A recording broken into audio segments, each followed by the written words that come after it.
Hello guys, welcome to today's Topic TV. Tangkang pagnanakaw ng cellphone ng isang lalaki sa isang tindahan, bistado ng tindera. Sa bidyong kuha sa isang CCTV, makikita ang lalaking nakaitim na pasimpleng binubuksan ang likurang bahagi ng estante habang abala ang mga tindera.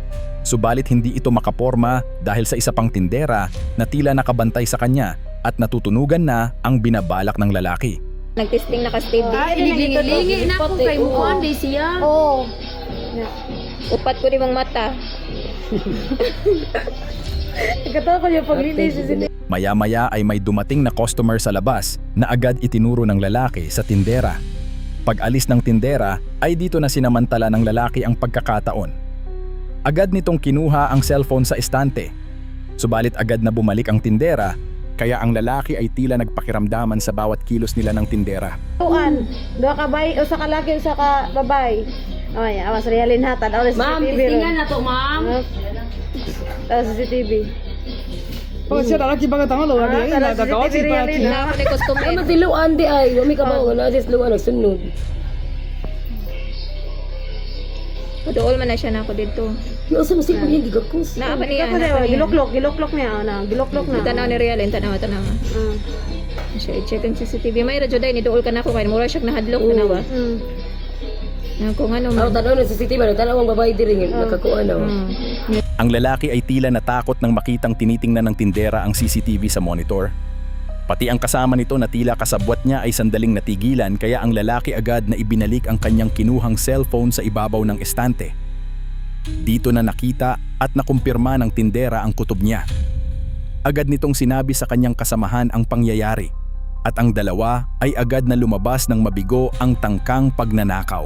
Isang mag-ina ang nahuli umano sa tangkang pagnanakaw ng gatas sa loob ng isang malaking tindahan sa Malaybalay City, Bukidnon.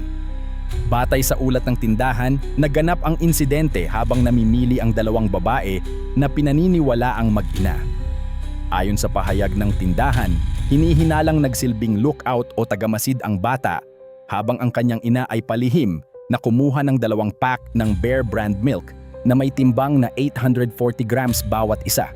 Matapos makuha ang mga ito, umano'y itinago ng babae ang mga produkto sa loob ng kanyang bag sa pag-aakalang hindi ito mapapansin ng mga empleyado at ng CCTV cameras ng establishmento. Ngunit hindi nagtagumpay ang kanilang plano. Napansin ng isa sa mga empleyado ang kahina-hinalang kilos ng babae, kaya agad itong nilapitan at pinakiusapang ipasuri ang laman ng kanyang bag. Sa isinagawang inspeksyon, natagpuan umano ang 2 gatas sa loob ng kanilang bag.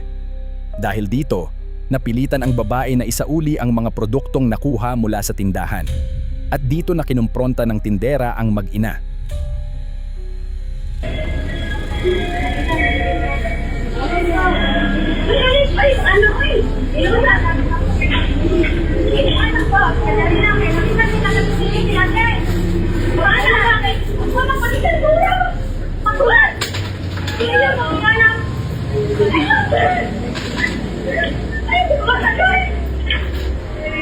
Matapos ang pangyayari, mabilis na umalis ang mag-ina sa lugar.